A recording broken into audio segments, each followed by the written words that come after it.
Bonjour et bienvenue à la météo du Bitcoin, j'espère que vous allez bien aujourd'hui. Après la chute significative d'hier, après la rentrée pour les traders de Wall Street, donc on a eu un mouvement directionnel avec un petit fake out, c'est-à-dire début de journée plutôt haussier avec Ethereum qui surperforme et Open de New York. La claque, on s'est pris des indices qui nous ont dit non. Hein, qui nous ont dit go fuck yourself, it's to the downside. Globalement, un petit peu ce qui s'est passé hier. Donc je vous rappelle ici, un petit peu, on va taquiner dans les hauteurs, ensuite s'affaiblit, Open de New York, massacre. Ça commence à avoir peu d'impact au niveau du Bitcoin, un petit peu d'impact, mais pas trop. Donc on se tape un début de session qui est relativement négatif ici. On remonte. Et alors qu'on pouvait penser que bon bah ce serait une journée de merde comme d'habitude, un petit peu de Shopee, on va nulle part. Les indices boursiers décident de remettre une claque sans forcément aller beaucoup plus bas, mais c'est la goutte de trop pour le Bitcoin, les acheteurs qui s'épuisent et patatras. Patatras avec énormément de stop ici et énormément de liquidation ici. Alors je sais, que les gens viennent voir la météo du Bitcoin le lendemain des crashs. C'est la veille qu'il fallait venir, hein. Donc vous allez qu'à regarder les météos de la veille. C'est la veille. C'était la veille, hein. C'est pas après. Alors ça c'est un réflexe. C'est après les gens ils viennent en disant ouais pourquoi ça descend? Bah pourquoi ça descend? Bah parce qu'il y a des gens qui ont perdu, hein. Globalement il n'y a pas besoin d'une explication rationnelle à ça. On était sur une zone de range, baston, consolidation, support. Euh, on l'a déjà évoqué, le fait qu'il y ait une jambe baissière ici, eh ben, ça peut être envisagé ici comme un rectangle, bearish rectangle, en continuation baissière probable, ou probable descending triangle, consolidation sur les supports. La question c'était, bon, bah, ce support il tient le coup. Un retest, deux retests, trois retests, quatre retests, cinq retests, six retests, sept retests. En général, le cinquième, ça casse, hein. Donc, c'est pour ça qu'on pouvait envisager que, ok, bon, ben, les acheteurs sont en mode passif, on accumule des shorts, si les indices partent à la hausse, eh ben c'est les vendeurs qui ont perdu. Ils ont vendu, pourquoi? Parce qu'ils s'exposent sur le pire endroit. Ils s'exposeraient probablement ici. Voilà, ils mettent des shorts, ils pilent là. Les indices boursiers, disons qu'ils fassent un début septembre qui partent par ici, et ben pendant que passivement les gars ont optimisé leur entrée au plus bas au niveau du support, et ben du coup, ils se retrouvent en situation confortable. La situation confortable étant la suivante, c'est que c'est facile de faire du profit parce qu'ils ont acheté à un point extrême passivement. Mais c'est pas ce qui s'est passé, et c'est pour ça que hier je disais que ça va être les indices qui vont donner la direction, et si les indices décident d'aller vers le bas, et ben malheureusement, c'est là que qu'on qu'on aura les conséquences. Donc il y avait aussi la possibilité que passivement les acheteurs se pointent ici pour permettre un beau move sur Ethereum. Il y a eu le beau move. Vous voyez ici, ah là là, et non.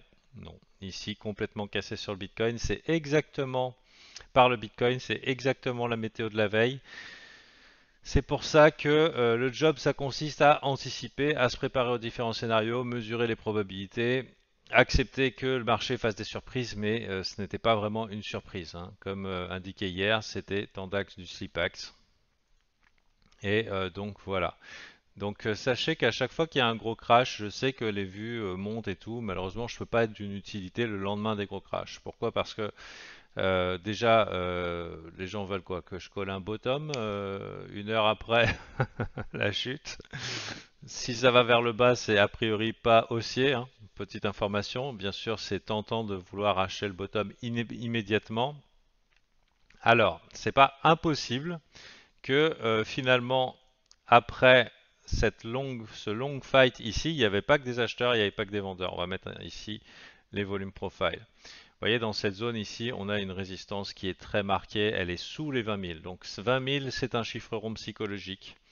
L'acceptation au-dessus des 20 000 est nécessaire pour dire que ça y est, on est en train de poser les fondations pour un rallye significatif, hein, parce que pourquoi pas, si vous êtes bull, vous pouvez dire ah bah non, bah c'est un double bottom.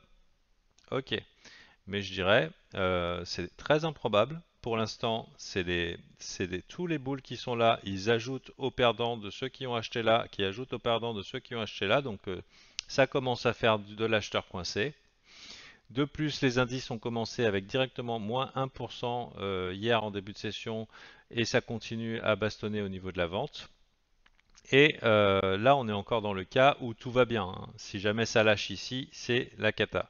Donc là, au niveau Bitcoin, ok, pourquoi pas. Relativement, vous voyez, aux indices, le Bitcoin est beaucoup plus bearish, hein. Donc ça veut dire que si les indices continuent à pousser vers le bas, il y a de fortes chances qu'on casse au niveau du support ici. Donc si vous voulez voir à tout prix le W bottom, je dirais qu'il serait relativement prudent de dire que, ok, ce qui s'est passé hier, c'est un accident. C'était le fameux spring de Wyckoff que je disais qui venait pas. Mais pour qu'il y ait spring de Wyckoff, il faut qu'on voit le spring. Il faut qu'on voit les acheteurs se pointer, dire ah ah ah, c'était une blague, allez vous faire foutre. Et, on repasse les niveaux ici. Hein. Acceptation au-dessus de 20 300. Et ouais, ça fait chier, mais je vous dirais qu'il y a deux possibilités. Soit votre job, si vous voulez être sûr, je dis non, non, moi c'est le bottom exact, j'achète que le bottom exact. Le problème à acheter les couteaux qui tombent, c'est qu'on peut se couper les bras, on peut se faire mal aux mains. Alors que si ici on montre que finalement c'était un piège baissier, qu'on a coincé ici tous les vendeurs de bottom, que les acheteurs se pointent et passent les résistances passées de tous les anciens acheteurs coincés et que finalement dans cette zone là où vous voyez il y a des acheteurs et des vendeurs, hein, il n'y a pas que des acheteurs, hein. Du coup on a niqué les acheteurs, on nique les vendeurs, on les coince et à partir du moment où on accepte au-dessus de 20 300, effectivement vous avez un signal potentiel qu'on est parti pour un mouvement haussier et qu'on est en train de former probablement un range en weekly qui pourrait être significatif pour le futur. Pour l'instant, c'est pas du tout dans le graphique. Pour l'instant, les acheteurs sont perdants, les acheteurs sont en déni, les acheteurs sont en souffrance. Et tant qu'on ne voit pas un minimum de force ou un minimum d'impulsion vers le haut qui annule tout ça, c'est cuit. Bien sûr, court terme, on peut le jouer autrement. Maintenant aussi, vous pouvez dire, mais non, mais moi j'ai pas besoin que le prix aille dans mon sens. Je vous dirais que d'expérience, ça serait plutôt pas mal d'avoir une petite bougie style hammer, ou alors un railway track, ou alors un marabouzou, vous l'appelez comme vous voulez, ou alors une engulfing bar en weekly. Ça veut dire un début de momentum haussier qui vous indique que ouais, vous êtes bien au moment d'acheter le support long terme. Pour l'instant, c'est pas le cas. Donc vu que c'est pas le cas dans la bougie, je vous dirais que le niveau clé ça va être 20 300. On accepte au-dessus et là effectivement on est prêt pour un sérieux rallye. Pourquoi sérieux rallye? Parce que ça veut dire que la prochaine résistance elle est par là. Ça veut dire que rien que ça, même si c'est pas un bottom long terme, même si c'est un truc qui nous fait comme ça pour le futur, eh ben ici c'est suffisamment significatif, une petite montée de 25% pour faire des beaux jours sur les altcoins, les bons jours sur d'Ethereum, etc., etc. Avec potentiellement un Ethereum BTC qui surperforme, pourquoi pas? Attention, je ne dis pas que c'est boule ici, je vous ai bien dit, ce n'est pas boule. Donc ce n'est pas boule, si vous voulez la jouer long terme, si vous êtes le plus proche possible d'acheter le bottom potentiel ici, je dirais qu'une acceptation au-dessus des 20 300, ça serait nécessaire, ne serait-ce que pour coincer ces acheteurs, ces vendeurs de bottom qui pourraient être peut-être célébrés un peu trop vite. Voilà. Mais ça, on a besoin de la confirmation des indices boursiers. Les indices boursiers, pour l'instant, ça va pas fort. À la fin du mois de septembre, la Fed va augmenter les taux d'intérêt. Ils l'ont pas fait au mois d'août, ils vont le faire au mois de septembre. Ça risque d'être balèze.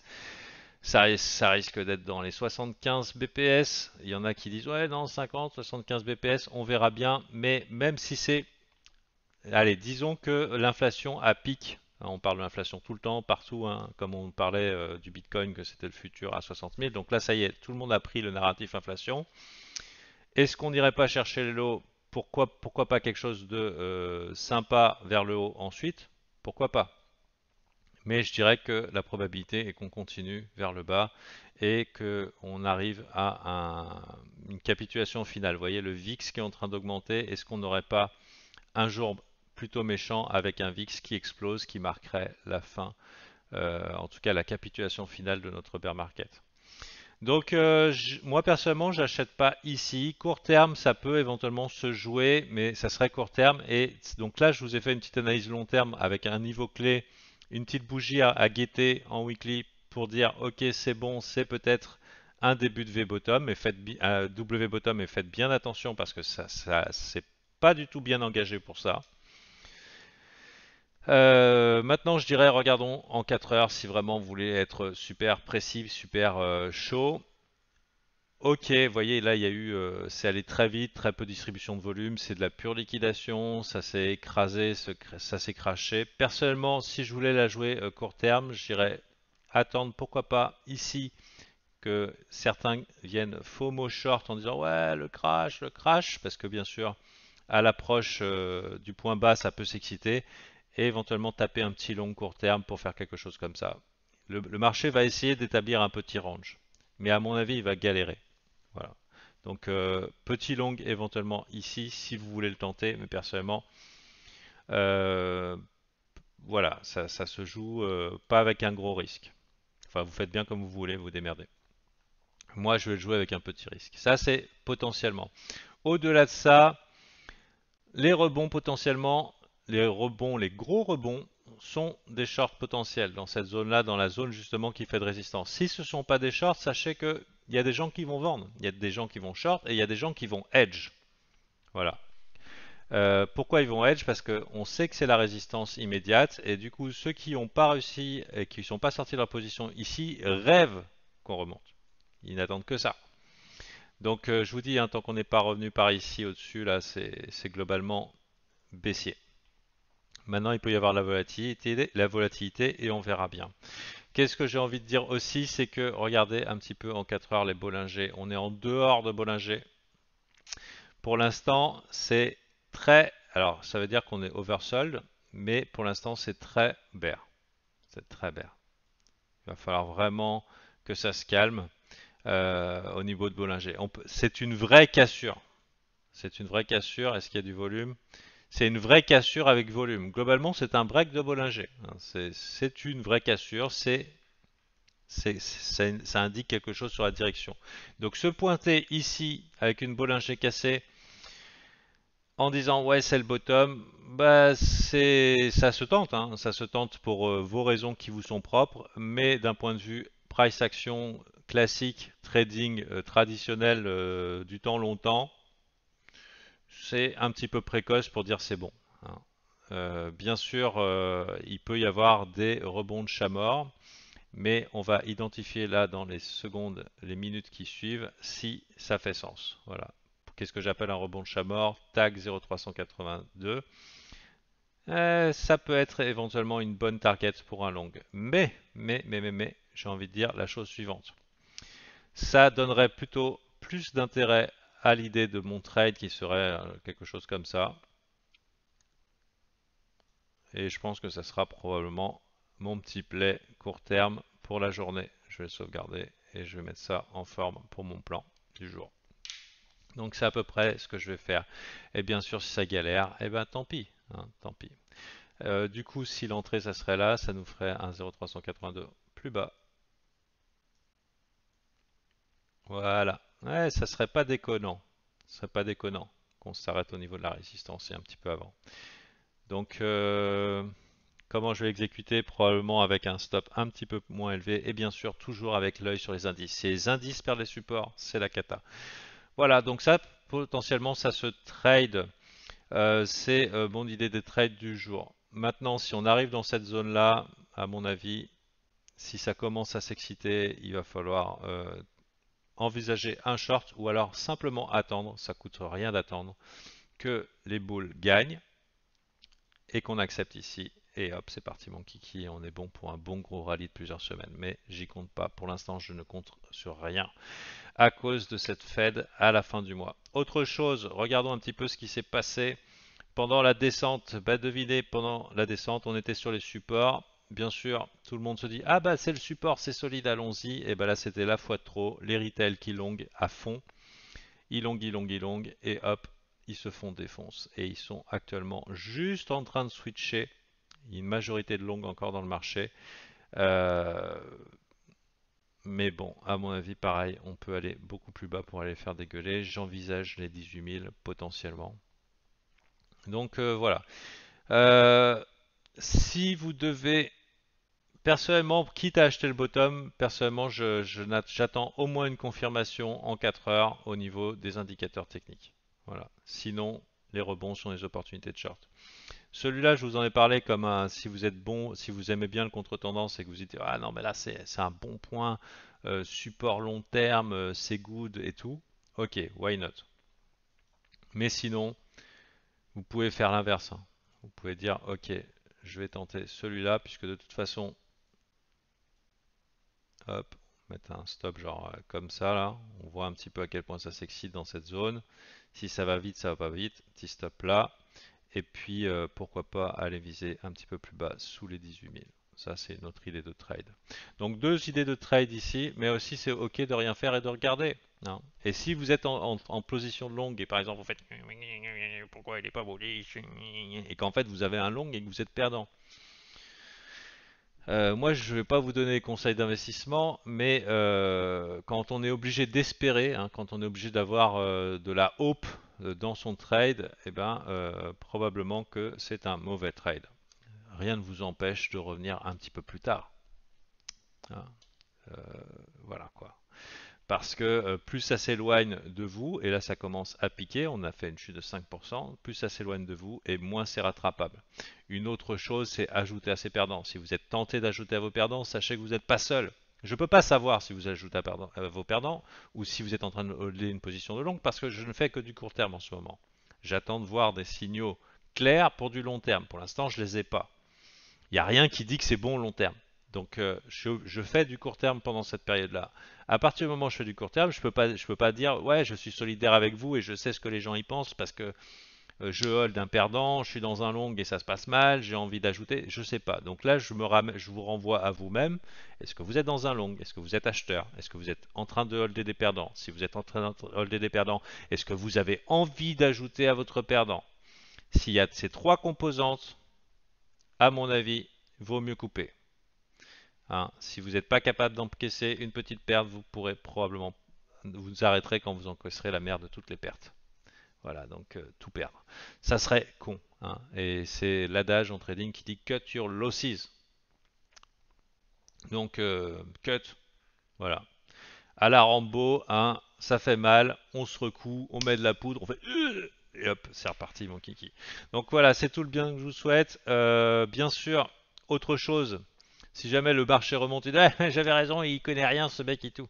À partir du moment où vous holdez un perdant et qu'en plus le marché vous donne raison après, l'endorphine qui vient après, ça vous programme votre cerveau à faire de la merde et à vous mettre en situation de ruine dans le futur. Parce que globalement, vous avez la confirmation mentale que holder un perdant, c'est bien. Comment ça peut bien se passer à la fin, hein. Je veux dire, il y a une petite indication. Votre cerveau, il est récompensé pour ça, donc il aura tendance à le refaire, et donc il vous programme pour la ruine, hein, la ruine long terme. Donc voilou. Si vous voulez progresser dans votre trading, si vous voulez mettre en place un trading plan, vous sortir les doigts du cul, arrêter d'être ballotté, suivre votre stratégie, arrêter d'attendre des recettes miracles, arrêter d'attendre les pronostics des autres parce que votre analyse technique n'est pas moins bonne. J'accompagne les gens dans mon groupe VIP, on est encore en début du mois. C'est un très bon endroit pour faire ses armes, pour trouver la motivation nécessaire, la volonté et tout ce qu'il faut dans une ambiance qu'on pourrait dire safe space, ça veut dire que c'est une communauté qui vous veut du bien entre gens passionnés et déterminés à réussir. Voilà, ça se passe dans le Patreon, le lien est en descriptif de la vidéo et c'est l'espace VIP. Voilà, maintenant si vous regardez les graphes une fois par mois pour mettre 100 balles ou 200 balles sur le Bitcoin de temps en temps, il y a un prix pour ceux qui sont orientés long terme, mais vous n'aurez pas les mêmes progrès significatifs que des mecs qui sont vraiment dans le marché, qui mettent les mains dans le cambouis et qui veulent réussir et tirer leur épingle du jeu. Voilà, c'était la pub finale en espérant que cela vous a plu. Si ça vous intéresse, vous pouvez regarder voir la météo de la veille. En général, je pense que c'est toujours sympa de regarder la météo de la veille. On vient toujours voir celle du lendemain parce que pour voir le pourquoi, mais le pourquoi c'est pas ça. Ce qui compte c'est l'anticipation. Et peut-être qu'un jour, ceux qui sont fidèles à météo, se rendraient compte que ce qui est dit ici est plutôt pertinent.